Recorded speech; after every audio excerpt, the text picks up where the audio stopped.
에베소서 5장 15절에서 17절. 그런즉 너희가 어떻게 행할지를 자세히 주의하여 지혜 없는 자같이 하지 말고 오직 지혜 있는 자같이 하여 세월을 아끼라. 때가 악하니라. 그러므로 어리석은 자가 되지 말고 오직 주의 뜻이 무엇인가 이해하라. 18절. 술 취하지 말라. 이는 방탕한 것이니 오직 성령으로 충만함을 받으라. 이는 하나님의 말씀입니다. 하나님 감사합니다. 아멘. 이렇게 바꾸라. 7번째, 시간 관리를 바꾸면 미래가 달라집니다 라는 제목으로 하나님의 말씀을 함께 나누기를 소망합니다. 군 형무소에 두 사형수가 있었습니다. 한 사람은 전방에서 총기를 난사하여 민간인을 죽인 죄 때문에 사형 선고를 받았습니다. 또 한 사람은 월남전에 참전했다가 분노를 참지 못하고 동료를 죽였기 때문에 사형 선고를 받았습니다. 두 사람은 다 사형 집행의 날을 기다리고 있었습니다. 그 중에 첫 번째 사람은 죽기 전에 고기를 실컷 먹고 싶었습니다. 그렇지만 돈도 사식도 넣어줄 사람이 없었기 때문에 궁리하다가 자기의 몸뚱아리를 대학병원에 해부용으로 팔면 돈을 준다는 이야기를 듣고 성금 10만 원을 받았습니다. 그는 죽기 전에 실컷 먹고 싶었던 고기를 주문해서 먹었습니다. 그러나 그토록 먹고 싶었던 고기지만 3만 원어치 이상을 먹지 못했습니다. 맛있게 고기를 먹고 있을 때 옆 친구가 야 그거 맛있겠다라고 이야기를 하자 고기를 먹던 사형수가 맛은 무슨 맛? 내 몸뚱아리를 팔아서 먹는 고기인데 하자 숙연해졌습니다. 결국 그 사형수는 형장의 이슬로 사라졌죠. 두 번째 사람은 총 재산이 15,000원밖에 없었습니다. 자기도 이것을 가지고 먹을 거 사서 실컷 먹고 갈까 하다가 그래도 마지막 남은 목숨인데 무엇인가 좋은 일 한 가지는 하고 가야지 생각을 하게 되었습니다. 이런 생각을 하고 있던 중에 어느 교회 성가대가 위문차 형무소에 왔습니다. 예배를 드리면서 감동이 된 사형수는 예배 후에 전도사님을 찾아갔습니다. 그리고는 자신이 가지고 있는 돈 15,000원을 내어놓으며 무엇인가 좋은 일에 사용해 주셨으면 좋겠습니다 라고 부탁을 한 거지요. 이 돈을 전해받은 전도사님은 어떤 일을 하면 좋을까 생각을 하다가 마침 그 교도소 교회당을 새로 짓고 헌당을 하게 되었는데 강대상을 구입하는데 돈이 조금 부족한 듯하여 그 15,000원을 더하여 강대상을 구입했습니다. 헌당식이 되었습니다. 그 강대상에서 말씀을 증거하는 그 전도사님이 하는 이야기입니다. 우리 가운데 한 분이 자기가 가진 모든 돈 15,000원을 들여 이 강대상을 구입하는데 사용을 했습니다. 그게 감동이 되었던 거지요. 그리고는 그 참석자들을 중심으로 이 감형 운동이 일어난 거예요. 그리고는 그것이 나중에 받아들여져서 사형수가 무기징역을 받게 된 거예요. 이 글은 장자옥 목사님이 쓴 마지막 남은 생명이라고 하는 글에 실린 내용입니다. 생각해 보세요. 두 사람의 사형수에게 남은 시간은 같잖아요. 길이도 같고 양도 같잖아요. 그런데도 불구하고 그 시간을 어떻게 사용하였느냐에 따라서 한 사람은 그 생명이 중도에 그쳐버렸고 그리고 또 한 사람의 생명은 연장되고 또 미래가 열리게 되었잖아요. 오늘 이렇게 바꾸라. 7번째 시간을 맞아 우리가 시간을 어떻게 사용해야만 하는가? 우리가 시간 관리를 어떻게 하는 것이 지혜로운가? 미래를 만들어내는 시간 관리는 어떤 것인가? 오늘 성경의 가르침을 함께 배우기를 원합니다. 첫 번째, 시간 관리를 잘 하려면 인생의 목표를 정하셔야 됩니다. 똑같은 시간을 효과적으로 사용하는 가장 중요한 첫걸음은 인생의 목표를 세우는 것입니다. 토마스 칼라일의 이야기를 들어보십시오. 목표 없는 사람은 조만간 몰락합니다. 전혀 목표가 없는 것보다 사악한 목표라도 갖는 것이 훨씬 낫습니다라고 이야기하며 목표의 중요성을 강조하였습니다. 실제로 한 통계 조사에 따르면 조사에 응한 3%의 사람은 인생의 목표를 정하고 그 목표를 기록하였답니다. 그 다음 10%의 사람은 구체적인 목표나 목적을 정하기는 하였으나 종이에 기록하지는 않았습니다. 그 다음 60%의 사람은 인생의 목표를 약간 생각은 해 보았습니다. 그리고 좀 더 생각한 것은 경제적인 문제에 있어서였습니다. 나머지 27%의 사람은 인생의 목표나 목적에 대해서 전혀 생각지도 않고 또 궁리하지도 않았습니다. 그런데 놀라지 마세요. 그 결과가 어떠한 줄 아십니까? 3%의 사람이 어떤 사람이었다고요? 인생의 목표를 정할 뿐만 아니라 종이에 기록한 사람이었어요. 그 사람이 경제적으로 최상의 삶을 살아가더라는 거예요. 그 다음에 10% 사람은 어떤 사람이었다고요? 구체적인 목표를 정하기는 하였으나 기록하는 데는 게을렀던 사람이에요. 그 사람은 좀 부유한 삶을 살아가더라는 거예요. 그런데 60%의 사람, 경제적인 문제에 있어서는 이런저런 생각은 하였지만 그러나 그다지 인생의 목표를 세우는 데 대해서는 등한히 하였어요. 그런 사람들은 말 그대로 경제적으로도 그럭저럭 살아가는 사람에 불과하더라는 거예요. 그런데 나머지 27%의 사람, 저들은 계획도 없고 목표도 없고 그냥 주어지는 대로 산 거지요. 그들의 결과도 마찬가지였습니다. 가장 하층민을 이루고 경제적으로 곰핍한 삶을 살아가던 부류가 되더라는 것입니다. 인생에 있어서도 목표를 정하는 것이 얼마나 중요한지 몰라요. 시간에 있어서도 목표가 그 시간을 진두지휘하도록 하셔야 되는 겁니다. 목표가 없으면 무엇을 해야 할지 모르기 때문에 자연히 시간을 낭비하게 됩니다.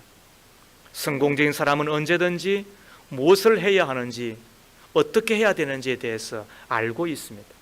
하루의 삶뿐만 아니라 일주일의 삶, 일주일의 삶뿐만 아니라 한 달의 삶, 한 달의 삶뿐만 아니라 1년의 삶, 5년 단위의 삶, 10년의 삶, 그리고 평생의 삶을 내가 무엇을 위해 살며 어떻게 살며 그리고 어떻게 시간을 활용하겠다에 대한 분명한 목표와 목적이 있는 것입니다.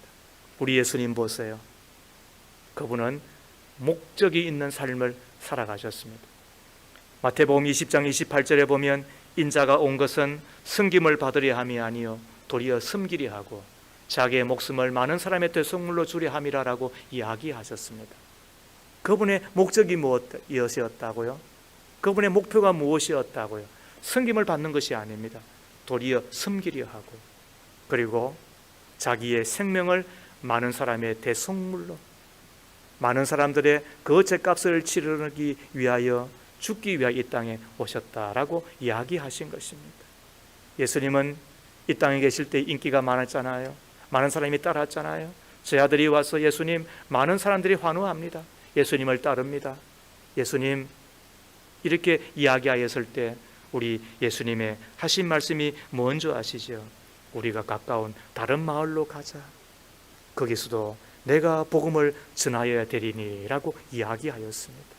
참 기가 막힌 이야기입니다. 뿐만 아니라 마가복음 1장에 보면은 그분의 하루의 삶을 잘 기록하고 있는데, 아침에 일어나면 눈을 뜨자마자 한적한 곳에 나아가서 기도하시고, 그리고 오전은 오전대로 병자를 고치시고, 오후는 오후대로 복음을 증거하시며, 그리고 저녁 늦게까지 사람을 만나 하나님의 나라와 하나님에 대하여, 그리고 기쁜 소식에 대하여 한시도 쉬지 아니하고 증거하셨습니다.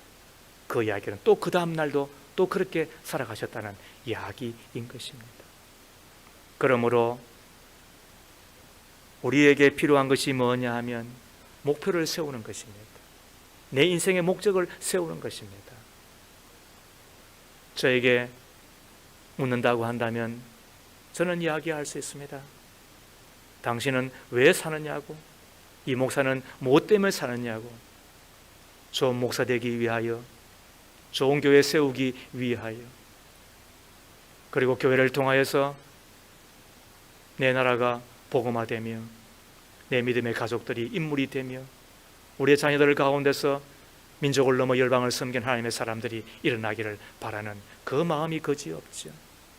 그래서 저는 감히 이야기합니다. 나는 여러분들의 계단이요, 여러분들의 징검다리이고 싶다. 나를 밟고 지나가라. 나를 밟고 올라가라. 그리고 사람 되고 인물 되고 하나님의 사람으로 살아주십시오. 저는 그것이 될 수 있다고 한다면 내 평생 여러분들을 위하여, 하나님의 교회를 위하여 제물로 드려줘도 저는 부족함이 없고, 그리고 그것 때문에 그 어떤 것도 바라는 것이 없다라고 감히 말씀드릴 수가 있는 것입니다. 사랑 믿음의 가족 여러분, 그러므로 이제 바꾸십시오. 내가 시간을 잘 관리하기 위해서 필요한 것이 뭐라고, 내 인생의 목표를 정하는 것입니다. 어떤 분은 그럴 거예요. 내 나이 80이 되어가고 이제 80이 지났는데 내 인생의 목표가 뭐 있어? 라고 할지 모르지만, 그러나 잘 죽는 것도 목표잖아요. 잘 죽기 위하여서는 잘 사셔야 되잖아요. 잘 살지 않고서야 잘 죽는 법은 없다고 이야기를 하셨습니다. 그러므로 내 생의 마지막 심지가 남아있는 동안도 할 일이 뭐라고요? 내 목표가 뭐라고요? 잘 사는 거예요. 잘 사셔야죠. 그리고는 잘 죽으셔야죠. 그리고는 주님 만날 때에 상과 칭찬 받으셔야죠. 내 인생의 목표가 무엇인지 정하는 사람, 내 인생의 그 목표를 따라 계획을 세우는 사람, 그분이 시간을 잘 관리하는 사람이며,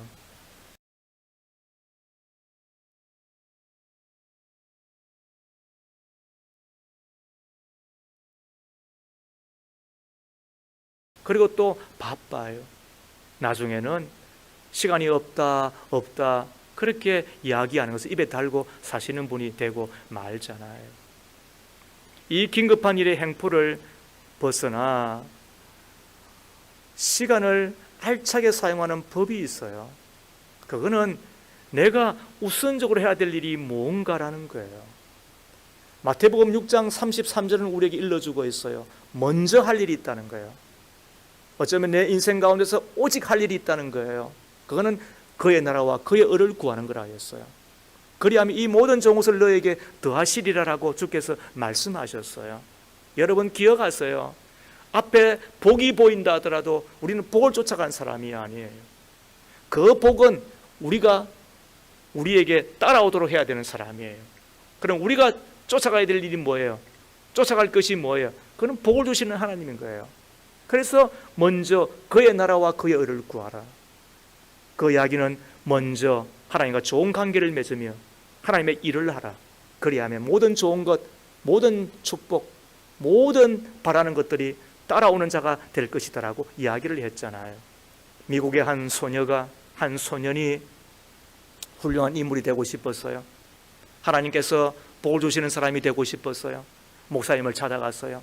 목사님, 제가 어떻게 하면 훌륭한 사람이 되겠습니까? 그때 그 목사님이 친절하게 이야기했어요. 하루 24시간 중 1시간만 내가 하라는 대로 하겠느냐? 네, 그렇게 하겠습니다. 그랬더니 그 목사님이 한 이야기가 이것입니다. 하루에 한 시간 중 먼저 15분은 하나님께 기도하고, 그리고 15분은 하나님의 말씀을 읽으며, 그 다음 15분은 하나님을 이웃에게 전하며, 그리고 나머지 15분은 하나님의 사랑을 실천하라. 그랬더니 그 소년이 그 말대로 듣고 매일매일 1시간을 그렇게 했답니다. 그러자 그가 미국의 그 많은 영혼들을 하나님께로 인도하였던 인물이 되었는데, 그가 누구냐 하면 빌리 선데이라고 하는 유명한 부흥 목사님이 된 것입니다. 우리가 우선할 것이 있습니다. 먼저 할 것이 있습니다. 하나님과 함께하는 시간, 그리고 하나님의 말씀을 읽는 시간, 하나님께 기도하는 시간, 하나님의 말씀을 나누는 시간, 그리고 하나님의 사랑을 실천하는 그 시간인 것입니다. 물질은 10분의 1이 최소한 하나님의 것입니다. 그게 11조라고 이야기합니다. 그러나 시간은 7분의 1입니다. 여러분 들어보셨죠? 그래서 일주일 가운데 하루는 하나님의 것입니다. 그게 주일입니다. 그러나 또 하루 가운데 첫 시간, 물론 가장 이런 시간이라는 개념도 있겠지만, 그러나 하루에 가장 소중한 그 시간은, 첫 시간은 하나님의 것이라고 하셨으니까 그 시간 하나님과 함께 우리가 보내는 것입니다. 그런 자를 하나님께서 어떻게 하신다고요? 축복해 주시는 것이지. 그 우선순위를 지키며 살아갈 때에 우리의 삶이 얼마나 규모가 있어지겠습니까? 그리고 긴급한 그 일들도 질서를 잡고 우리를 공격하지 않겠죠. 그러므로 먼저 할 것을 먼저 하는 사람, 우선할 것을 우선하는 사람, 중요할 것을 놓치지 않는 사람들은 그 시간 사용에 성공자가 될 것이며, 그리고 하나님께서 주시는 하늘의 복과 땅의 복을 받으며 이 땅 가운데서 미래를 개척하며 살아가는 사람이 되어지지 않겠습니까? 그러므로 바꾸십시오. 어떻게 하라고요? 사소한 일보다 중요한 일을 먼저 하는 자가 되십시오. 그러면 시간을 잘 사용한 자가 되고 미래를 만들어가는 사람이 될 것입니다. 사랑하는 우리 젊은이들이여, 그러므로 큐티하세요. 하나님을 바라보는 시간들을 소중하게 여기세요. 그 시간을 놓치지 마세요. 눈을 뜨자마자 하자, 그런 의미가 아닙니다. 나의 가장 중요한 하루의 시간들을 주님과 함께 꼭 하루에 1시간 정도 그 시간을 확보하고 살아가면 시간을 잘 사용하는 사람이 되게 될 것입니다. 세 번째로, 시간 관리를 잘 하려면 시간 균형을 유지를 하셔야 됩니다.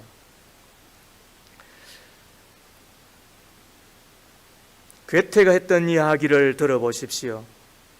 사람은 최소한 매일 작은 노래를 들어야 하고 훌륭한 시를 읽어야 하며 아름다운 그림을 감상해야 하고 좋은 사람과 만나 대화를 나누어야 된다라고 이야기하였습니다. 무슨 이야기냐면 삶에는 균형과 중용이 필요하다는 이야기입니다. 한 유명한 작가는 사람에게는 일하는 시간과 가정생활과 그리고 고독한 시간, 이 세 가지가 필요하다라고 이야기를 하였습니다. 이것이 균형을 이루어야 된다는 이야기인 것입니다. 그런데도 불구하고 많은 사람들이 일에 파묻혀 가정을 등한히 합니다.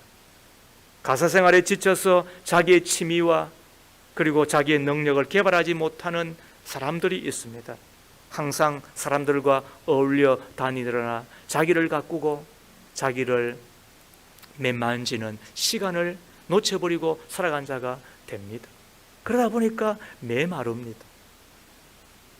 필요한 게 뭐라고요? 그때 중요한 것도 하지만, 그러나 우리에게 꼭 필요한 일, 그것도 시간을 떼어놓는 것입니다. 그 중 하나가 뭘까요? 그게 가정과 함께하는 시간인 것입니다. 자녀들과 함께하는 시간인 것입니다. 특히 부부들은 자기 배우자와 함께하는 그 시간들을 잘 가지셔야 됩니다. 가끔 함께 걷기도 하고, 그리고 또 차를 한 잔 먹으며 또 서로 마음을 열고 이야기하기도 하고, 일부러 시간을 만들어서 일정하게 어느 곳을 떠나 그곳에서 두 사람만의 시간을 갖기도 하고, 그러면서 우리 자녀들에게 가정의 소중함, 가정의 그 복이 어떠한 것인지를 보여주는 것이 꼭 필요로 하지. 우리의 초등학교 학생들에게 설문조사했다는 거 아닙니까? 엄마 아빠에게 바라는 것이 뭐냐라고 물었더니 초등학교 학생들이 이야기했다는 거예요. 스마트폰이요. 이게 아니었다는 거예요. 엄마 아빠가 친하게 지내는 것, 그게 가장 바라더라는 거예요. 그럼 가장 헷갈리는 게 뭐냐? 가장 이해 안 되는 게 뭐냐라고 이야기했더니, 아침에 싸웠는데 저녁에 학교 마치고 집에 가보면 두 분이 또 희낙낙거리면서 친하게 지내는 것, 그게 또 너무 헷갈리고 이해가 안 된다는 거예요. 그러니까 싸웠으면 화해하는 법도 보여줘야 되고, 그리고는 문제가 있으면 그 문제를 풀어가는 것들을 보고 해야, 이렇게 서로 사랑하기도 하지만 싸우기도 하고, 또 싸우면서 또 화해하기도 하고, 그게 사는 것인구라는 것을 배우는데, 그렇지 아니하고 말이죠. 싸운 것은 있는데 그건 전혀 가정이 없는 거예요. 그리고 우리 아이들 가장 괴로워한 게 뭐라고요? 엄마 아빠가 서로 사랑하지 않는 거예요. 요즘 우리나라의 이 출산율을 보면은 지금 너무 지금 심각하다는 이야기 아시잖아요. 서구 선진국에서 아이를 낳는 것보다도 지금 우리는 더 출산율이 떨어진다는 거예요. 아마 이 땅에 그렇지 않은 가정이 2명 혹은 3명, 어떤 이들 또 4명까지 낳는데, 아마 그런 가정이 없었다고 한다면 지금 이 땅의 출산율은 아마 심각할 거예요. 지금도 세계에서 거의 꼴찌지만. 왜 그럴까? 여러 가지 생각을 해보는데, 그 중에 하나가 참 우리나라 사람들은 못된 건 제일 먼저 배우잖아요. 그리고 또 하나가 뭐냐 하면은, 엄마, 아빠, 부모에게서 서로 사랑하는 법을 배우는 걸 모르는 거예요. 이 가정의 소중함을 모르는 거예요. 그냥 가정의 귀함을 모르는 거죠.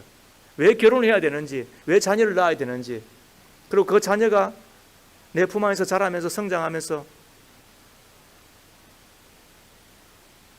무거운 짐이긴 하지만은 해피하다고 하는, 그래서 해피버든이라고 이야기하는데, 그거를 보지를 못하니까 나도 뭐 결혼하는 거 별로 소중하게 여기지 않아요.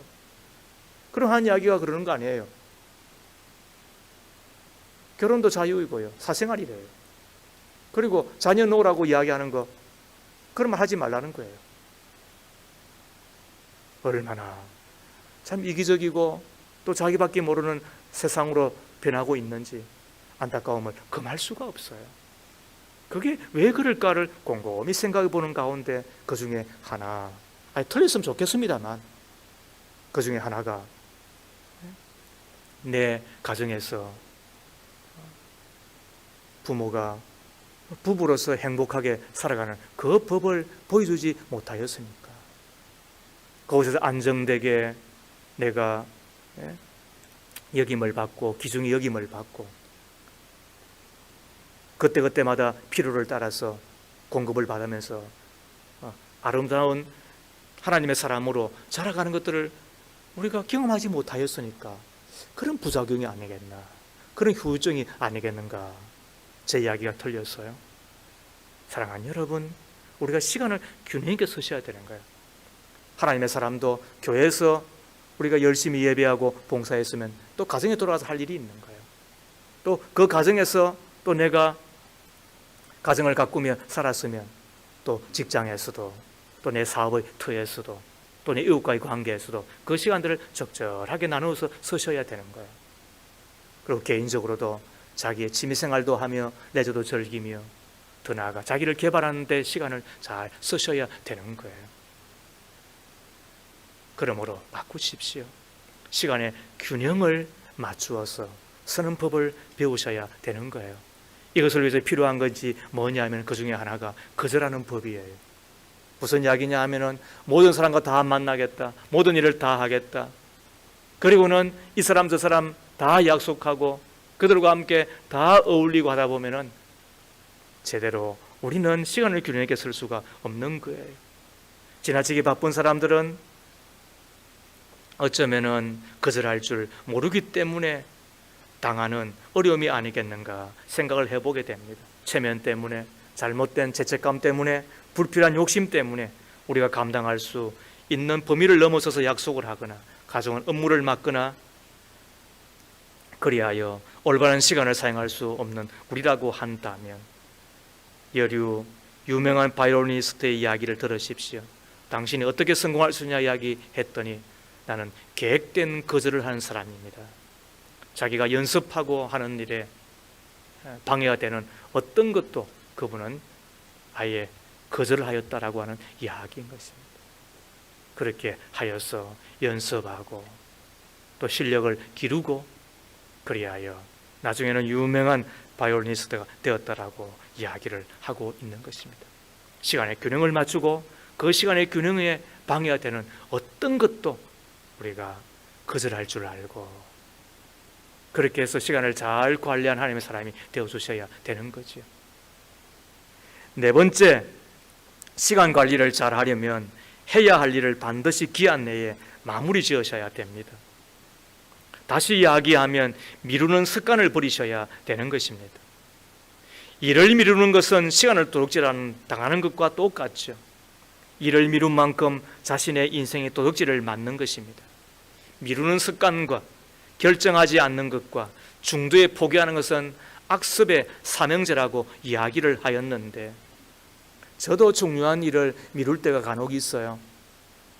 귀찮기도 하고 또 힘들기도 하고, 그러다가 막판에 안 할 수 없으니까 그 일들을 막 하게 되잖아요. 그러면은 심신이 고로워요. 고통스러워요. 그렇다고 해서 그 일이 잘 되거나 연기한 동안에 마음이 편한 것도 아니잖아요. 늘 머릿속에는 그 일을 해야 되는데 늘 그런 무거운 부담감 때문에 늘 쫓기잖아요. 그런데 이것을 우리 해결한 방법이 뭐예요? 딱 하나예요. Do it now. 무슨 말이에요? 지금 하겠다. 자기 선언이에요. 나는 반드시 일 지금 하겠다. 반드시 마무리 짓겠다. 그런 사람이 본래 성공하는 거예요. 그런 사람이 성취감도 있고 행복도 있는 거예요. 또 그 다음 일을 하면서도 기대감도 갖고 또 잘할 수가 있는 거예요. 그렇다면 바꾸십시오. 미루는 습관을 버리고 내가 해야 될 일 같으면 지금 하십시오. 어떤 이가 이런 이야기를 하던데 참 공감이 갑니다. 언제라도 할 일이면 지금 하자. 누구라도 할 일이면 내가 하자. 지금 내가 할 일이면 더 잘하자. 말 맞죠? 한번 따라해 보십시오. 언제라도 할 일이면 지금 하자. 누구라도 할 일이면 내가 하자. 지금 내가 할 일이면 더 잘하자. 말 되죠? 그럼요. 그런 사람이 성공하는 거예요. 그런 사람이 어느 곳에서든 잘 되는 거예요. 그런 사람이 시간 활용을 잘하는 거예요. 우리 가운데 널려있는 게 시간이다. 여러분, 그런 말은 쉽게 하는 거 아니에요. 그 시간이라고 하는 것이 얼마나 소중한 것인데. 그러므로 시간에 균형을 맞출 뿐만 아니라 느긋한 마음을 갖는 것은 좋으나 그러나 미루는 습관, 미루는 것도 버릇이에요. 누군가 해주겠지, 뭐 언젠가 되겠지, 뭐 시간 되면은 뭐 어떻게 하겠어, 지나가겠지. 우리가 그와 같은 마음들 우리가 반드시 어떻게 한다고요? 이제부터는 버리고 Do it now. Do it now. 내가 지금 이거 하겠다. 자기 선언을 하면서 결심하고 그리고 이루어내는 우리가 꼭 되어서 시간 활용을 잘 할 수 있기를 바랍니다. 다섯 번째, 시간 관리를 잘 하려면 짜투리 시간을 생산적으로 활용하셔야 됩니다. 우리 안에 짜투리 시간이 얼마나 많은지 모르지요. 교통 신호를 지키기 위하여 횡단보도 앞에 서 있는 시간을 모았더니 우리 전체 인생 가운데 6개월쯤 된답니다. 잃어버린 물건을 찾는데 우리 인생 전체 가운데 시간을 모았더니 한 1년 반쯤 된다 합니다. 그리고 각가지 이유가 있겠습니다만 줄을 서서 기다리는데 그 시간을 모았더니 약 5년쯤 허비가 된다는 이야기가 있습니다. 우리가 살다 보면 이 짜투리 시간들이 얼마나 많이 있는데, 그런데 그것이 5분 혹은 10분 정도에 불과하지만, 그러나 5분, 그 10분은 결코 작은 시간이 아니잖아요.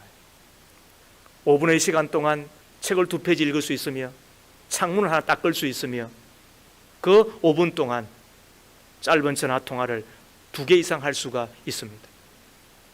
10분에서 15분이면 활용도가 훨씬 높아지는데 매일 책을 읽으면 40년 동안 무려 1,000권의 책을 읽어대고 그리고 여러분이 나왔던 그 대학을 10번을 졸업할 수 있는 시간이라고 이야기를 합니다. 이런 짜투리 시간이 어떻게 활용되느냐에 따라서 그 사람이 실패하는 사람, 성공한 사람이 될 수가 있는데, 요한 스트라우스는 비엔나 음식점에서 식사가 나오는 시간을 기다리면서 그 메모판 뒤에다가 기록한 그 왈초곡이 세계적인 곡이 되었습니다. 스토어 부인은 부엌에서 그녀의 이빨에 연필을 물고 빵을 구우면서 틈틈이 소설을 썼습니다. 이렇게 쓴 소설이 엉클 톰스 케빈이라고 톰 아저씨의 오두막집으로 노예 해방의 기폭제를 이룬 바로 그런 위대한 책이 된 것입니다. 루즈벨트 여사는 수양의 인터뷰 약속 시간 전후에 남은 짧은 시간을 이용하여 무수한 신문 칼럼을 적었습니다. 그가 여행할 때 항상 종이를 가지고 다니면서 시간 나는 대로 편지를 적었습니다. 에브라함 링컨 대통령은 그 유명한 게티스버그 연설을 언제 적었느냐?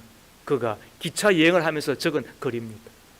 그러고 보면 우리에게 허투루 남은 그 짜투리 시간들이 얼마나 많은지 몰라요. 그런데 그 시간들을 어떻게 활용하냐에 따라 가지고 우리의 삶 자체가 달라지는 거예요. 그러므로 바꾸십시오. 조각난 그 시간을 활용할 법을 배우십시오. 사람을 기다리는 동안 볼 수 있는 책을 가지고 다니십시오. 설거지나 빨래를 할 때도 좋은 강의나 말씀, 영상 등등을 틈틈이 들으십시오. 모든 일은 이용할 수 있는 시간만큼 무한정 확대된다는 파킨슨 법칙은 틈새 시장을 적절히 이용하는데 극대화되는 법칙인 것입니다. 마지막 6번째, 시간 활용을 잘 하려면 내 자신을 관리하셔야 됩니다. 성공하는 사람의 7가지 습관이라고 한 책을 쓴 스티븐 코비라고 하는 사람이 그의 책에서 이런 말을 했습니다. 시간을 관리한다는 말은 잘못된 말이다. 우리는 정말로 시간을 관리할 수 없다. 우리는 시간을 늦출 수도 없고 빠르게 할 수도 없고 저장할 수도 없다. 그렇게 하면 시간을 잃게 되고 만다. 여러분이 무엇을 하든지 시간은 똑같은 속도로 앞으로 계속하여 나아간다. 문제는 시간을 관리하는 것이 아니라 우리 자신을 관리하는 것이다. 여러분 잘 들으셔야 됩니다. 우리가 할 일은 시간을 관리하는 것이 아니라 자기 자신을 관리하는 것이라고 이야기를 했습니다. 결국 시간 관리는 우리 자신을 어떻게 관리하느냐에 따라서 달라진다는 이야기인 것입니다. 그래서 시간 관리에 대한 오늘 성경의 말씀을 한번 들어보십시오.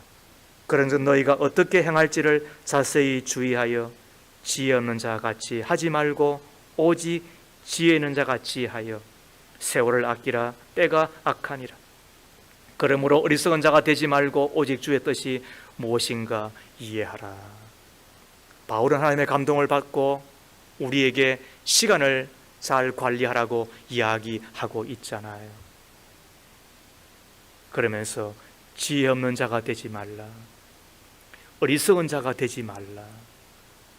주의 뜻이 무엇인지 잘 분별하여 지혜롭게 살아라. 그것이 시간을 잘 관리하는 것이다라고 말합니다.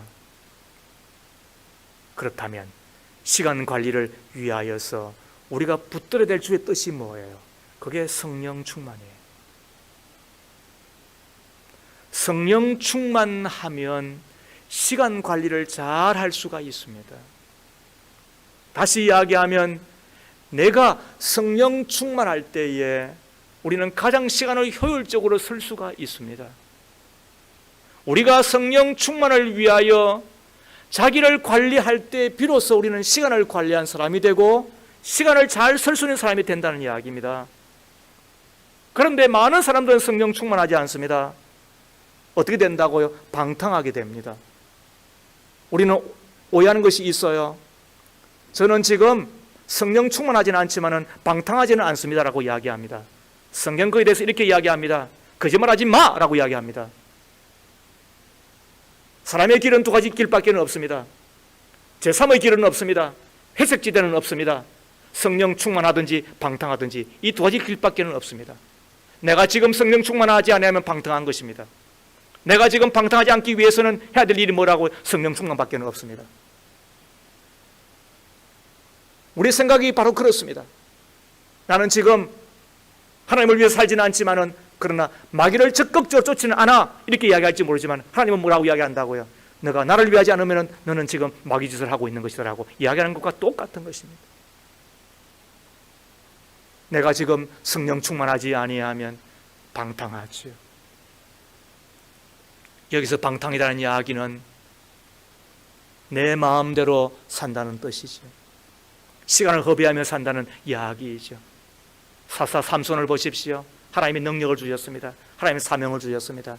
자기 조국 이스라엘을 블레셋으로부터 보호하고 건지라고 하신 하나님의 큰 사명을 허락해 주셨습니다. 그런데도 불구하고 그의 약점이 여자한테 있었던 것 같습니다. 시선 빼앗기고 정욕 빼앗기고 나중엔 들릴라의 그 품에 안겨서 눈이 뽑히고 말잖아요. 얼마나 비참한 인생이 되고 맙니까? 물론 하나님이 마지막에 그를 긍휼히 여기셔서 그 쇠사슬에 묶인 기둥을 무너뜨리며 블레셋을 심판하는 그런 기회가 있기는 하였지만, 그러나 왜 그가 그렇게 방탕하며 인생과 그의 생명과 그의 시간을 다 소진하고 맙니까? 이유는 단 한 가지, 방탕이었습니다. 방탕이라고 하는 것은 어떤 것에 취하여 자기 마음대로 살아버리는 것, 자기 생각대로 살아버리는 것을 의미합니다. 우리 가운데 그런 사람을 볼 때가 있습니다. 자기는 뜻대로 산다고 이야기합니다. 그런데 방탕합니다. 고집 왜 그랬는지 모르겠습니다. 자기는 나름대로 중심 있다고 이야기할지 모르지만 그러나 성경은 이야기할 때 야, 이 방탕한 놈아 라고 이야기하는 것입니다. 어떤 이는 술에 취하고, 어떤 이는 여인에 취하고, 어떤 이는 돈에 취하고, 어떤 이는 세상에 취하고, 어떤 이는 마귀에게 붙들려서 다 방탕하게 살아가는 것입니다. 에베소 교회는 어디에 취하였습니까? 술에 취하였습니다. 에베소 교회의 사람들은 에베소라고 하는 그 지역에 살면서, 에베소 사람들은 디오니소스라고 하는 술의 신, 바카스 신이 있잖아요. 그곳에서 교제하며 그 신전에서 축제를 즐기며 사람들과 함께 어울리다 보니까 자연스럽게 그 술에 취하였습니다. 그리고는 방탕에 빠졌습니다. 자기 마음대로 살아버리고, 그리고는 멋지게 살았지만 그러나 다 그렇게 방탕하며 사는 자가 되었습니다. 그들 틈바 가운데 있는 그 에베소 교인들을 향해서 바울이 하나님 마음을 가지고 전하는 것입니다. 너 자신을 관리하라. 우리의 마음은 빈 그릇 같아서 술을 부으면 술그릇이 되고, 새술인 성령을 채우면 하나님의 사람, 성령의 사람이 되는 것처럼 너희 자신을 잘 관리하거라. 그래, 방탕에 빠져서 시간을 낭비하는 사람 되지 말고 성령의 충만함을 받아 어떤 사람이 되거라. 생명의 사람, 그 시간을 지혜롭게 사용하는 사람, 그래, 하나님의 사람으로 살아가기를 바라는 그 안타까운 당부가 그곳에 묻어 있잖아요. 우리가 생각하는 것보다도 훨씬 더 세상은 악합니다. 취하기 쉽습니다. 마음 빼앗기기 쉽습니다. 우리의 모든 시간들을 빼앗아가리게 혈안이 되어 있습니다. 요즘은 돈과 재미, 이 두 가지에 영혼을 팔아서라도 살아간다고 이야기를 하지 않습니까? 돈 되면은 우리 영혼을 팝니다. 재미있으면 우리 영혼을 팝니다. 믿음이고 나발이고 교회고 나발이고 신앙이고 나발이고 다 팔아며 살아가는 사람들이 우리 가운데 있을 수 있습니다. 그때 필요한 것이 뭐라고요? 자기를 관리하여 더러움에서 벗어나야 됩니다. 그래서 성령이 임합니다. 이런저런 것 읽을 것도 많이 있고 볼 것도 많이 있지만 하나님의 말씀을 우리가 적극적으로 읽고 그 말씀을 묵상하고 그 말씀을 암송하게 하면서 말씀을 내 마음을 채워야 됩니다. 말씀 충만은 성령 충만이니까. 더 나아가 적극적으로 하나님 앞에 기도하셔야 됩니다. 그 기도를 통해서 하나님은 우리 가운데 성령을 부어주시는 것입니다. 악한 자라도 좋은 것을 줄 알거든 하물며 구하는 자에게 좋은 것 뭐라고요? 성령을 주시지 않겠느냐 했습니다. 자기를 관리할 때 성령으로 충만하게 되고 그 성령 충만할 때에 시간을 질적으로 사용할 뿐만 아니라 시간을 균형 있게 사용하고 그 시간에 우선순위를 정하고 그런 내 목적에 맞는 시간 계획을 잘 세워서 아름다운 사람이 되어 살아가게 될 것인데, 그런 사람이 이 시대를 우리가 아름답게 만들며 그리고 내 가정을 아름답게 만들어간 사람이 되어지지 않겠습니까?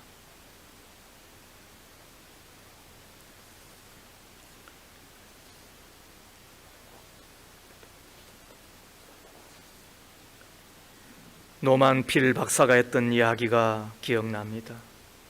행복과 성공은 모두 시간에 달려있다. 누구에나 똑같이 주어진 하루 24시간을 가지고 건강과 즐거움과 보람과 그리고 업적과 만족과 존경을 이루어 살아가는 사람 되었으면 좋겠습니다.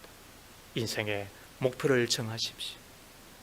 우선순위를 정하여 중요한 일부터 먼저 하십시오. 중요한 일만 하라는 이야기는 아닙니다. 가정도 내 일터도 돌보며 내 자신도 가꾸는 균형 있는 삶을 살아내셔야 됩니다. 그럼 어떤 때는 멍하게 있는 것도 필요합니다. 시간에 균형을 맞추십시오. 그리고 뒤로 미루는 습관을 버리십시오. Do it now. 항상 지금 하십시오. 그런 사람이 실력자입니다. 뿐만 아니라 자투리 시간들을 잘 활용을 하세요. 나에게 주어진 5분, 10분 헛되게 보내지 마세요. 아까도 이야기했죠. 그 40년을 모으면 대학 10개를 졸업하는 것과 똑같습니다. 웬만한 책 1000권, 2000권을 읽어내는 것과 똑같습니다. 더 나아가 자기 자신을 관리하세요. 끝내는 자기를 관리하는 것, 시간을 관리하는 겁니다. 성령으로 늘 충만하여서 나에게 주어진 그 시간들을 우리가 잘 활용하고, 그리하여 1%가 달라진 미래가 달라진다고 이야기했는데 시간 사용에 있어서도 조금만 달라지면 내 미래가 열려지고 그리고 복된 인생을 살아가는 우리가 다 될 것인데 믿으시면 아멘 합시다. 하나님 아버지, 인생이 70이요 강건하면 80이라도 그 연수의 자랑은 수고와 슬픔뿐이라고 말씀하셨는데 시간의 소중함을 잘 몰랐습니다. 빨리 지나가는 시간에 대하여 너무나 무지하고 게을렀습니다. 시간을 계수하는 지혜를 주시고 그 시간과 함께 생명도 낳고 사명도 이루고 기쁨도 행복도 만들어가는 하나님의 사람들이 꼭 되게 하옵소서. 예수님 이름으로 기도합니다. 아멘.